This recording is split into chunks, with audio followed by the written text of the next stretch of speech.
पंधेर और कोली की फांसी की सजा माफ हो गई है। 2016 में मोनिंदर पंधेर के घर में 19 नरकंकाल मिले थे, बच्चियों के और महिलाओं के।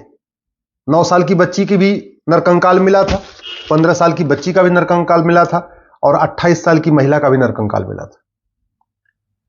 2006 में मुकदमा दर्ज हुआ। पुलिस ने सुरेंद्र कोली को और मनिंदर पंधेर को क्लीन चिट दे दिया।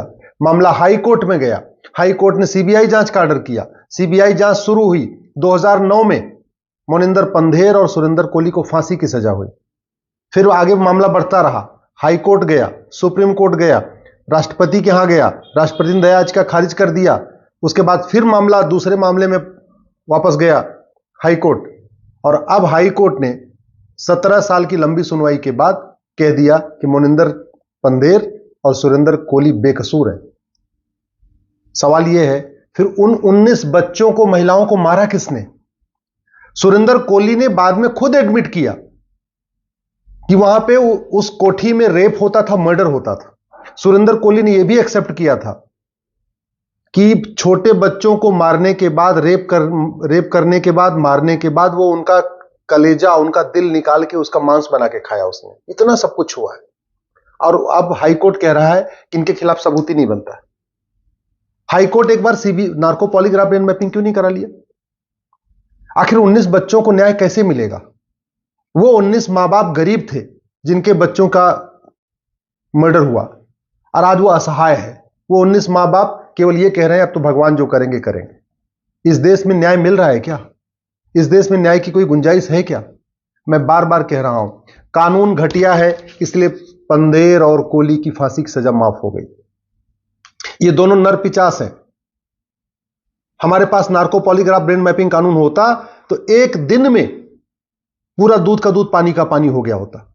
लेकिन नार्को पॉलीग्राफ ब्रेन मैपिंग कानून बनाया नहीं गया और आज तक उस पर संसद में चर्चा भी नहीं हो रही। जानते हैं क्यों?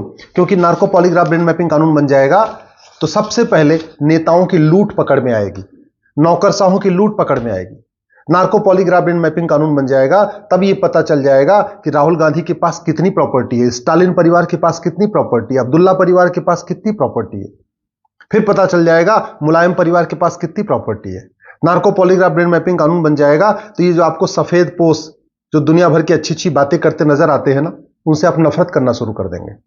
नार्को पॉलीग्राफ ब्रेन मैपिंग कानून बन जाएगा तो जो चप्पल पहन के घूमते हैं पता चलेगा उनके पास 500 पेट्रोल पंप है। नार्को पॉलीग्राफ ब्रेन मैपिंग इसीलिए नहीं बनाया जा रहा है। नार्को पॉलीग्राफ ब्रेन मैपिंग कानून होता तो इन नर पिचासों को अब तक फांसी हो चुकी होती है, बहुत पहले हो गई होती। लेकिन गरीब कुछ कर नहीं सकता। मिडिल क्लास कभी कानून बनाने की मांग करता ही नहीं है। अपर क्लास आराम से अपनी दुनिया में रह रहा है, तो ज्यों का त्यों चल रहा है। अगर वास्तव में इस भारत में लोगों को न्याय देना है और जो फंडामेंटल राइट है, राइट टू जस्टिस लोगों का फंडामेंटल राइट है, स्पीडी जस्टिस फंडामेंटल राइट है, justice with in year fundamental right है, 1 साल के अंदर न्याय मिलना चाहिए, संविधान कहता है, फंडामेंटल राइट है। लेकिन न संसद में चर्चा हो रही है, न विधानसभा में चर्चा हो रही है, न लोकसभा में चर्चा हो रही है, न राज्यसभा में चर्चा हो रही है, और सबसे बड़ी बात यह, मीडिया में भी चर्चा नहीं होती। 5 करोड़ केसेस पेंडिंग है district court, high court, supreme court में। 5 करोड़ केसेस पेंडिंग है तहसीलदार के यहाँ, एसडीएम के यहाँ, एडीएम के यहाँ, चकबंदी अधिकारी के यहाँ, एसओसी के यहाँ, डीडीसी के यहाँ और चकबंदी कमिश्नर के यहाँ। 10 करोड़ केस पेंडिंग है, लेकिन जस्टिस विद इन ईयर पे चर्चा ही नहीं हो रही कि 1 साल के अंदर लोगों को न्याय मिले। अगर आप चाहते हैं कि इस तरीके से फिर किसी गरीब के बच्चे का अपहरण ना हो, आप चाहते हैं किसी की बेटी का फिर से किडनैपिंग ना हो, मर्डर ना हो, तो प्लीज इस 1860 के घटिया पुलिस एक्ट को तत्काल बदलने की मांग करिए। और ये जो जजों की मनमानी चल रही है, सब अपनी अपनी व्याख्या कर रहे हैं, अपने हिसाब से व्याख्या कर रहे हैं। वो इसलिए कर रहे हैं क्योंकि हमारे पास मर्डर की केवल एक धारा है। अमेरिका के फेडरल पिनल कोड में मर्डर की 10 धारा है। जेनोसाइड की अलग धारा है, किलिंग की अलग धारा है, मर्डर की अलग धारा है, बुचरिंग की अलग धारा है, रेप एंड मर्डर की अलग धारा है, सबकी अलग, हेट क्राइम की अलग धारा है। ऐसा कानून हम क्यों नहीं बना लेते?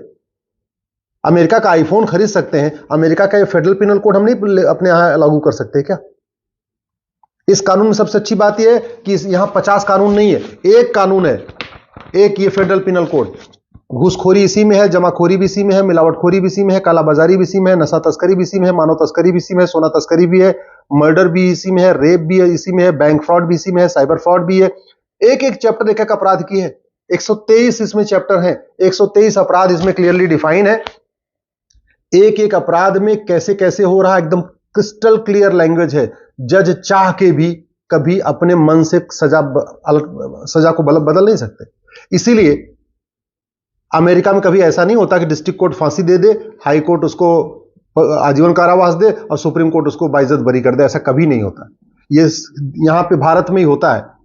डिस्ट्रिक्ट कोर्ट फांसी देती है, हाई कोर्ट आजीवन कारावास कर देती है और सुप्रीम कोर्ट उसको बाइज्जत बरी कर देती है। ये केवल यहां हो रहा है। क्यों? क्योंकि कानून महाघटिया है। मैं बार बार कह रहा हूं, कानून महाघटिया है। कानून क्रिस्टल क्लियर डिफाइन नहीं है, कानून की डिफिनीशन एकदम क्लियर नहीं है। और सबसे बड़ी बात ये, हमारे यहां पुलिस सिस्टम सड़ चुका है, न्यायिक व्यवस्था सड़ चुकी है। अगर इस देश में लोगों को न्याय ऐसी ही और वीडियो को देखने के लिए चैनल को सब्सक्राइब कीजिए, वीडियो को लाइक कीजिए, कमेंट कीजिए और शेयर कीजिए। धन्यवाद।